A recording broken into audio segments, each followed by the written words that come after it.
everybody. Thank you very much for watching this. This evening, I just wanted to have a chat about actually the situation of getting people involved more when you are a coach. So it took a very long time for me to discover this, actually. As a young head coach, I kind of felt I needed to do everything myself. I've been that sort of person all the way through my playing journey, all the way through kind of captaining teams and wanting to, get all the ball and do everything and make the most tackles and make the most runs and all that sort of stuff. And what happened was that I brought that into my coaching. But actually, as a coach, you really need to realise that you can actually utilise the assets that you have around you. And what do I mean by that? Well, that could be a lot of different things, but actually one of the main things that you need to use are the players that you've got around you. The captains, the club captains, the second team captains, those guys have an idea about what they want to do and how they want to play. And actually, more importantly than that, they're the guys that are going to be putting into play any game plans that you put together, any structures that you put together. And the thing is, if those guys aren't comfortable with what you're trying to teach them, or they're not enjoying the way that you're wanting to get them to play rugby, one or two things are going to happen. Either you're, as a coach, not going to be happy because the guys aren't putting into place what you want them to, or those players are going to be miserable or not enjoying their rugby or not putting 100% in because they're not enjoying the rugby that they're looking to play.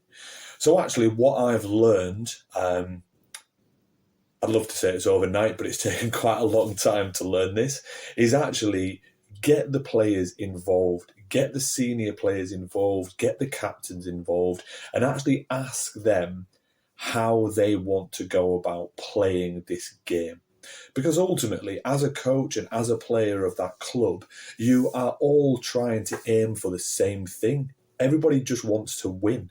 And actually how you get there doesn't really matter. But as long as everybody's on the same page, that's what is really, really important. So my first bit of advice really is, before you do anything as a coach, make sure that what you're trying to do aligns with what the guys on the field want to do. Because ultimately, you're not on that pitch as a coach. They are, and you're massively relying on them to put game plans in place, put structures in place on your behalf. And if they've not bought into that approach, then it's going to be really difficult for them to get behind that. So number one is sit down with the captains, sit down with the senior players and find out how they want to go about playing the game that you all love. And I've learned this. And yes, of course, there's going to be differences of opinion. Of course, there's going to be a few clashes. But ultimately, that's healthy in a team environment. That's healthy in any environment, whether that be a workplace or, rugby in this incident. And ultimately, it actually brings you closer together. People aren't just going along for the ride. They're actually putting challenges and making you think about what you're trying to do. And I think that's really, really important. Because when you're putting your messages to them, but because they understand, because they're on board, it makes it really easy for them to put their messages across to the rest of the players.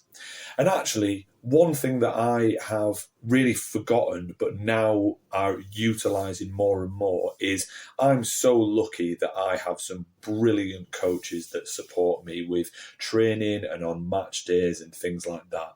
And for the past couple of years, I've done everything myself. I've wanted to take every single bit of training. I've wanted to lead all the chats, have all those conversations, be the shining light that's kind of driving the team forward.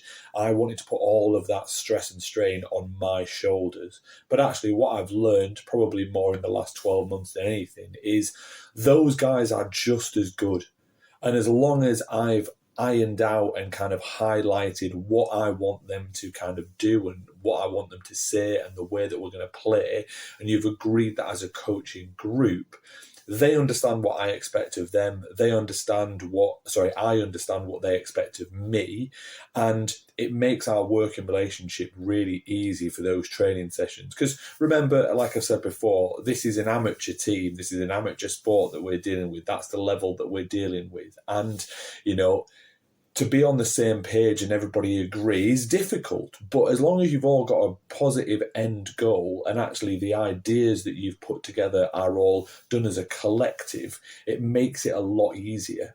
And I'm so comfortable now letting those guys run parts of training sessions, letting those guys kind of get involved in the day-to-day things. Not everything's on my shoulders. And, it doesn't feel so alien. It doesn't feel so isolated because those guys are involved and they're there to help, which means, if I'm not available for a weekend or a training session, I know that team is in brilliant hands that can still put across those messages that I would, in a way that I would, but kind of still using their own personality, putting their own spin on things. And I think that's really important for their development and also the team's development overall. So just a couple of little tips there. Make sure that you're using the assets of the people around you as a coach. You're not just taking everything on yourself. Again, thanks very much for watching. If you're enjoying these, like, subscribe, follow us on all the social media things. And remember, pop those chats or those comments over to me and I'll do my best to answer them for you.